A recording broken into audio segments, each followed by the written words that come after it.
Hey everybody, I am going live again today. It's Tuesday, it's 6:25 p.m. Eastern Standard Time, and I'm glad that you're here. This is an unusual time for me to do a live, so if I get enough response, maybe I'll start doing some lives in the evenings as well. There was a big dog barking arama earlier today, so I thought we'd just do this really quick. So if you're here, just come and say hi. Hi, Dawn. Thank you so much for being on. What I'm doing today is the same thing I did earlier, so if you're watching both, don't be super surprised. I'm making basically my pumpkin spice syrup that's really good in coffee, but it's also just as good in like a warm milk drink or a vegan milkshake. There's lots of different ways you can use this if you don't drink coffee, so don't worry about that. Also, I'm going to modify the recipe just a little bit. The recipe you can find on plantbasedinstantpot.com, and we'll show you a few things. Hi, Hillary. Oh, that's awesome. I'm so glad. Her 14-year-old daughter just decided to go vegan. Yay. Let me know what I can help you with. And actually, I would think 14-year-olds, are they doing pumpkin spice frappuccino things yet, or is that still a little soon? You could totally make this like as a milkshake, and she would be thrilled, though. This is really delicious, and I think you'll enjoy it. And hi, Joyce. Thank you guys so much for joining me at this odd-to-me time. It's weird that it's getting dark outside and everything. So let me show you. It's really easy to make this, and I'm going to show you an overhead view. Oh, sorry, Hillary. I made the gender boo-boo. I just decided it was a daughter, but it's Hillary's son is going vegan, and he's got adult taste buds. And you can totally make this with decaf coffee. You can work with tea. So one of the things that's a little unusual is I have some maple syrup already in this bowl because, let me show it this way. As you can see, I've actually stored this upside down for a little while so I can get the last teaspoon out. For making it earlier today, because I don't waste maple syrup, like not a drop of it. And so I wanted to go ahead and get as much of that as I could out. And actually, I just used a jar so that it could sit upside down like this without falling over. So that's one thing you can do just to get those last few little drops out. And that, I mean, this one I got at Sprouts, and it wasn't that terribly expensive. But usually you're going to use a cup or 3/4 of a cup of maple syrup. This is not 3/4 of a cup. So we're going to make it up with some of the other sweeteners. Oh, awesome. I'm glad you like this time, and I can totally start doing some other things around now. So we're going to use a can of full-fat coconut milk. Oh, I'm laughing because Hillary says she loves how real life I am. Those of you who know me know that there's just no other way.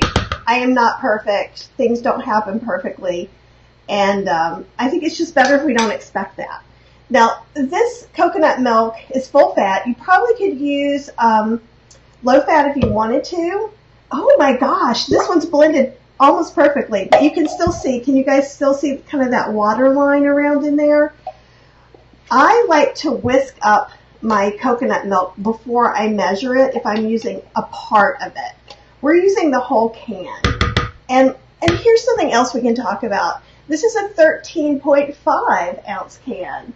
My recipe calls for a 14 ounce can. And you know what? We just don't care. It's close enough. And that's going to happen sometimes. And you know what? It really was a 14 ounce can that I used, and now they've taken it down a little bit. That could happen with your pumpkin as well. So if I'm using this full-fat coconut milk and something else, what I do is I go ahead and whisk it all together really well. And there's a reason that we're whisking this in a bowl instead of actually in the slow cooker or the Instant Pot liner, because I have a metal whisk. And I would rather not scrape up my liner. So that's the reason that I'm doing that. If you have a silicone-coated one, then it would work just fine. Okay. And so you can see, there, and this has a little maple syrup in it too, so it's a little bit darker than it would normally show. I'm going to go ahead and put a can, and this I call for a 15 ounce can, and voila, this is a 15 ounce can as well. If it was a 14.5 ounce can, what do you think we would do? Not worry about it. Life is too short to worry about how, it's such a tiny difference. And if the cans keep changing, what we can do is we can always just taste the recipes as we're going and figure out what we might want to add more of to kind of replace that. And we're going to do that for the maple syrup today. So I want you to learn by looking at all these videos is that while recipes are awesome and we all work very hard on making them as close as we can, that doesn't mean that there isn't another way to do it. So I'm just going to whisk this in a little bit. And you can see how silky and yummy it is. If you tasted it right now, it wouldn't taste that awesome, honestly, because there's not quite enough sweet in there. Okay. So one part is the spices. So the pumpkin we have in here. We've got the coconut milk in here to basically give it that really thick, rich consistency. And even though I call this a syrup, it's kind of in between a syrup and a sauce. And it's going to thicken up even more in the fridge. Oh, thanks, Dawn. Dawn says it looks great so far. So what we've got here, we've got cinnamon, cardamom, allspice, and cloves. And if you don't have these individual spices and you have pumpkin spice mixture, you can totally use that. It probably won't have the cardamom in it, but that's just a personal favorite of mine. And so for example, if you hated cloves, don't use the cloves. Think about it. Your whole world can change once you can make something exactly the way you want. And I think I'm using, let's see, a tablespoon of cinnamon, 2 teaspoons of cardamom, 1 teaspoon of allspice, and a 1/4 teaspoon of cloves. So we're going to mix that in. And that's when your house starts smelling kind of good. And this is really, pumpkin spice is, everybody's obsessed with it. And it really is a mixture of spices. Some things with pumpkin spice have pumpkin in it, and some are actually just the blend of pumpkin. Yeah, some people don't like cloves. And if you like cloves more than I do, you could taste it right now. And this is how we would do it. Taste it. And see, to me, that tastes just like pumpkin pie. So I'm good. You might even add a little more cinnamon if you wanted to, but when you're tasting things as you go, it's easy to do. So we're going to add some molasses. And on one of my groups, somebody asked me what molasses I was using, and I'm kind of whatever molasses that I grabbed. I think this was from Aldi's or someplace like Aldi's. It's an unsulfured molasses, and I used it earlier for the first time, and it worked great. And we are going to put 2 tablespoons of that in our mixture. That's nice and thick.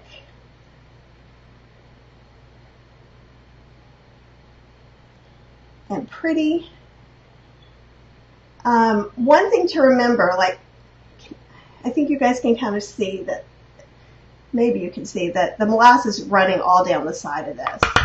So what you want to do, and what I'm going to do, is wipe around the cap area, and then I'm going to rinse it with warm water, because if not, that cap is going to be stuck like glue, and it's going to be very unhappy. Hi, Kathy. Welcome. Okay, so we've got that. Now, and I say it's optional to use some brown sugar, and this is how I keep my brown sugar. And if you don't use brown sugar, don't worry about it. But brown sugar will get hard as a rock. So I keep it in a resealable container. Sometimes I'll even have it in a Ziploc inside of this. And then I find it lasts a really long time because I don't go through it that fast. And so we're going to put a 1/4 cup is what we're normally going to put. So I'm going to put actually a 1/2 cup this time. And when you measure brown sugar, you're not measuring it like regular sugar. See how that's kind of up there? We're going to pack it. And so I just use my hand with the bag so that way my hand doesn't get sticky. And then it's packed in. And I know it's a little weird that we measure it differently than everything else, but it's just the way it is. And once you get used to it, you won't forget it. All right. So again, to make up for some of the lack of maple syrup, I'm also going to add in just a little bit of raw sugar. Probably like 2 tablespoons worth, or about 1/8 of a cup. And so let's go look and get that all squared away. And if you did tune in earlier, I am working on a plant-based date sweetened version of this.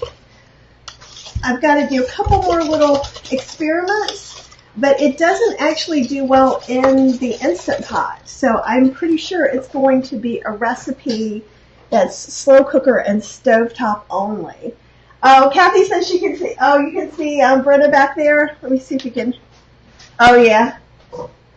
And she's the queen. Can you see her a little bit?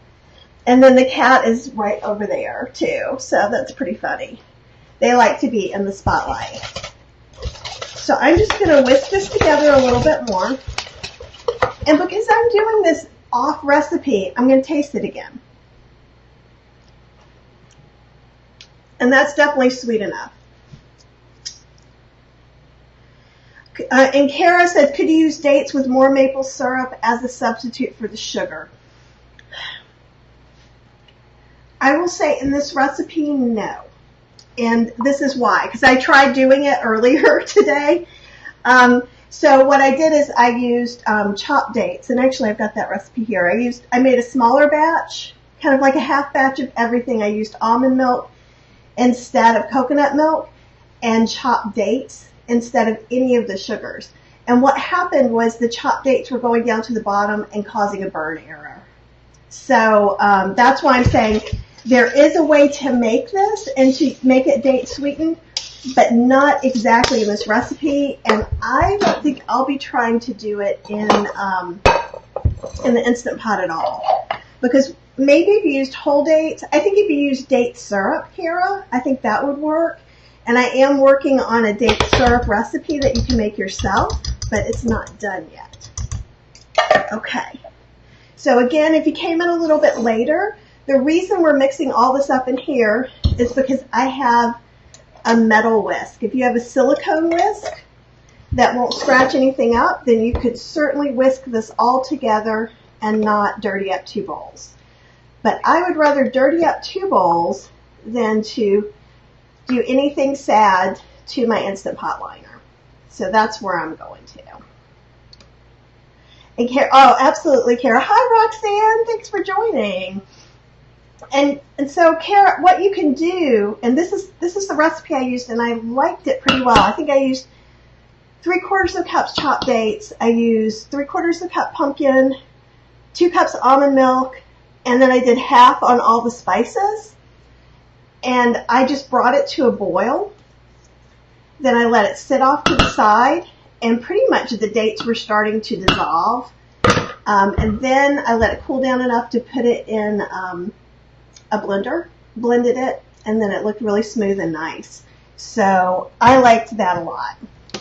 Okay, so we're going to put this in here, and I'll let you see. Oh, thanks. Roxanne likes my shirt, and so do I. I'm a big old Harry Potter geek. Most of you guys know that. So, all right. So when we're cooking anything, we want to make sure this goes to sealing because we're pressure cooking. And then I think, let's see if we can see a little bit there. You can see my 9 3/4 on my laptop. Yes, you can be a geek even when you're in your 50s. It's awesome. So this is an older one. Oh, actually, no, this is one of the newer ones. It says pressure cooked. Yours may say manual. So a lot of times my recipes will say press manual or pressure cook. And then it's already on 10 minutes. And with this model, it's going to automatically go and start cooking. So we'll hear it beep when it's decided. There we go. It's decided, hey, I think I'd like to cook something. So what we're going to do is that's going to cook for 10 minutes. Then we would let the pressure release manually. And if you guys ask enough questions, we'll get to see that. I have the batch I made this morning, and so I thought I would show you that. And so I have another Instant Pot. I have lots of Instant Pots. Okay. And so you can kind of see it's dark. This is the one that does have the proper amount. So the one I'm doing may or may not be exactly the same color, but see how thick that is? And we can see it this way too, I think. Did you see? That is thick, yummy goodness. And I think it tastes just like pumpkin pie insides. And so what you would do, let me leave you here, and then I'll make a faux drink because I can't have any more coffee. Let me see if I can just, how it mixes in with some cold milk. Because I tend to drink my drinks iced because that's just the way I am. I'm built that way. So what we would do is put maybe about a tablespoon to 2 tablespoons in here. And know too that when this gets in the fridge, it's going to be even thicker. So if you want it thinner, you can totally decide that you want to use more milk, you want to thin it out with water. I like it like this, and then just to let it kind of be thick. And it still will incorporate with coffee and everything pretty well. I've never tried to do it just with milk like this. Oh, it's doing pretty good. Let's see. Nope. There, you can see it a little bit that way. Actually, and I'll show you from the up level too. Can you guys see that a little bit? It really incorporated quite well. So one of the things about making this as a syrup, instead of just putting all the stuff in your glass, is see how the spices are kind of being held by that layer of fat, really. Oh God, that's good. So what I would do if I was drinking this as an iced coffee in the mornings, I would add some cold brew to that as well. This works just fine. You can do it hot or iced, just like you would any other beverage. So this would make, so I was thinking of maybe trying to do a hot butterbeer recipe, which would be kind of a hot vegan butterscotch. Would have some of the same elements, not all of them. It wouldn't have pumpkin in it. But this could be kind of like hot pumpkin spice. And that would be pretty good too. I'm thinking of my party that's coming up. So, you know, I always do a big Halloween Harry Potter ta-da party. And so maybe that'll be our drink this year. Oh man, that is so good, you guys. So you taste, you don't really taste the individual spices after it's been infused. It tastes kind of like one flavor. And you can taste just enough of the pumpkin. And you can feel really the roundness and the mouthfeel from the coconut milk. And the pumpkin helps that thickness as well. So that thickness, even though if you're using it with the almond milk, using it kind of the healthier date sweetened version, you're still going to get a little bit of that just from the pumpkin. Oh, Kara has a great idea. How about a pumpkin smoothie with cherries or cranberry? I don't know about pumpkin and cherry for me. Pumpkin and cranberry. I do have on Healthy Slow Cooking where you're not making all this mix, but you can make a pumpkin pecan ice creamless shake. And so what I do is I go ahead and I use pecans, water, some spices, and you blend that up and make a milk. Only we're not going to strain it because pecans are very soft, maybe even softer than cashews. And so there's very few particles. Then I add whatever spices. You can add any sweetener that you wanted to. You could use date syrup. You could use maple syrup. And then I put crushed ice and I blend it all together and it looks just like a shake. So that could be really good with some cranberries too. Yeah, and Kathy, this can be used as coffee creamer. What I do find is that I like my coffee really light. So even if this had coffee in it, it would still be about the same color. So I tend to add a little extra milk as well. If you want to use this just as a creamer and you're using less than a couple of tablespoons. You could add maybe some more coconut milk. You'd have to really taste it because it could dilute the flavor a little bit too much. So that's up to you. Oh yeah, Kara's saying using cold brew coffee. Yes, I only use cold brew coffee, and that's because my stomach doesn't like hot coffee. For those of you who don't know, cold brew coffee actually creates less acids in the coffee. So if you're sometimes as you get older, your stomach gets a little more sensitive to things like that. And so having it cold brewed means I can have it every day if I want to. Whereas if I can only have hot coffee or like an espresso drink every few months without it giving me any problem. And Kara says, how long would this last in the fridge? Now, I'm not sure that it's ever lasted much longer than 10 days in our house. But it makes a good bit, right? So I'm trying to think. It's about halfway. It's probably 4 cups at least. But what you can do is you could put it into ice cube trays. And that's actually what I've done with my test batch, my date test batch. And I'm going to be doing a couple things with it in the coming week. But so you can put it in ice cube trays.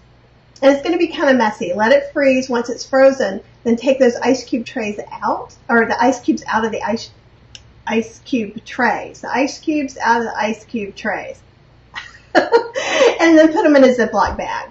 Make sure that you put that it's pumpkin spice syrup or sauce or however you decide you want to call it. It looks a lot like some other things. Even though it's browner than bouillon, in the dark you might grab one for the other, and that would be pretty unpleasant. And Kathy, I'm sorry, with cashew cream, do you mean could you use cashew cream instead of the coconut milk, or are you just saying just put cashew cream in? So I'm not sure I quite understand, but I'm not trying to avoid you. So if you can clarify that a little bit, I'll be glad to answer that too. And maybe you were talking about with cashew cream, like with this shake that I was talking about, you could use cashews instead of pecans. I use pecans for 2 reasons. One, I love them. I love kind of the woody, darker taste that they have and how that goes with pumpkin. Aha! Kathy says, I mean adding cashew cream to that to make it whiter. Absolutely. You absolutely could do that. Yeah, to make the creamer a little bit lighter. And I know one of the things, because I've done some other creamers as well, and people prefer them to be really, really white. And that's why a lot of times I will do syrups, and then I'll use, like, soy milk is one of my favorites to use. So I always get organic soy milk, and that I like the mouthfeel of that. My second favorite is cashew milk, and that's another thing that I use. Do you guys have any other questions about either how we could use this? Making it, the date sweetened one is going to happen. I'm pretty sure I got the right measurements and everything today, but since I tried to cook it in the Instant Pot first, I want to do it again to get the proper timings for the stovetop, or I'll just make it a slow cooker version. Yeah, Kathy, you like light white coffee too. Yeah, even when I'm making it cold brew, even though that bitterness really isn't there, I really like that smooth, creamy taste. And I don't drink a lot of coffee, but I usually have a coffee every day. Sometimes it's decaf, sometimes it's not. But this is this alone, and actually, if we go back to, let's see, who was it that said, Hillary. I don't think your son would turn this down either. So it's a good treat just the way it is. And I really appreciate you guys coming out and seeing me in the evening. And if you have some other questions about this, please let me know. You can get the full recipe on plantbasedinstantpot.com. And I appreciate you guys so much. Have a really great night.